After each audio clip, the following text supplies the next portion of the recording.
என்ன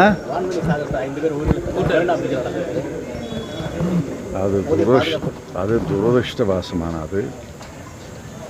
அவர்கள் பத்திரிகையில் பார்த்த வரைக்கும் அவர்கள் மயக்கம் போட்டு விழுந்திருக்காங்க. ஒருத்தருக்கு ஏற்கனவே சில நோய்கள் இருந்திருக்குன்னு படிக்கிறேன்.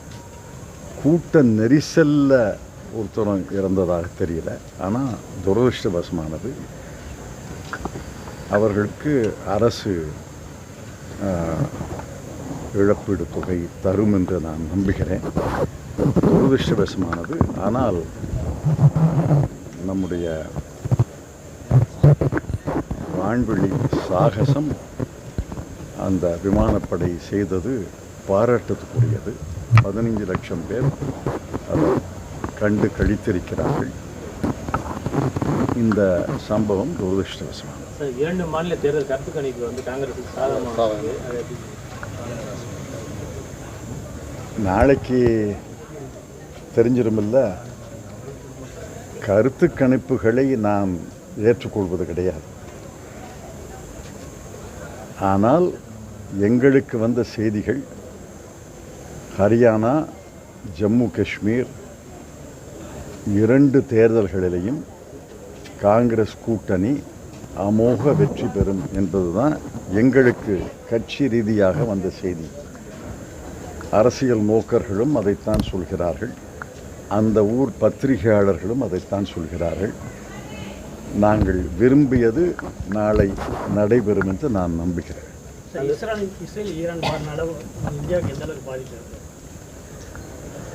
இந்தியாவுக்கு என்ன பாதிப்புன்னெலாம் அரசு தான் சொல்லணும். ஆனால் அந்த போர் நிற்க வேண்டும், அதைத்தான் பிரதமர் சொல்கிறார். அதில் கட்சி வேறுபாடே கிடையாது. அனைத்து கட்சிகளும் அரசனுடைய கொள்கையை ஏற்றுக்கொள்கிறார்கள். போர் நிற்க வேண்டும். போர் தொடங்கியது, அதற்கு இவர்கள் பழி வாங்கியது, அதெல்லாம் ஒரு பக்கம் இருக்கட்டும். ஓராண்டாக போர் நீடிக்கிறது. ஓராண்டு போர் நீடிப்பது என்பது மக்களுக்கு மிகுந்த துன்பத்தை ஏற்படுத்தும். ஆக போர் நிற்க வேண்டும் என்று பிரதமர் முயற்சி எடுத்திருக்கிறார். அதை எல்லா கட்சிகளும் ஆதரிக்கிறார்கள். போர் நிற்க வேண்டும். போர் நின்றால்தான் பேச்சுவார்த்தை தொடங்கும். பேச்சுவார்த்தை தொடங்கி அவர்கள் அங்கே சில பேரை ஹாஸ்டேஜாக வந்திருக்காங்க. அதை அவளெல்லாம் விடுவிக்கணும். அதெல்லாம் நடக்கணும்னா போர் நிற்கணும்.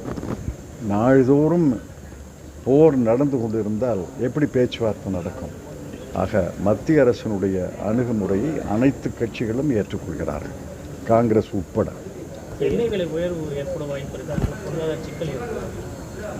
எண்ணெய் விலை, ஈரானுடைய உற்பத்தி குறைந்தால் எண்ணெய் விலை அதிகரிக்கக்கூடிய வாய்ப்பு இருக்குது. ஆனால் இப்போ அமெரிக்காவில் எண்ணெய் உற்பத்தி செய்கிறாங்க, ரஷ்யாவில் கேஸ் உற்பத்தி செய்கிறாங்க. அதனால் கடுமையான விலை உயர்வு இருக்கும்னு எனக்கு தோணலை. ஆனால் ஈரானுடைய உற்பத்தி கணிசமாக குறைந்து விட்டால் ஓரளவு எண்ணெய் விலை, கச்சா எண்ணெய் விலை உயரலாம். காங்கிரஸ்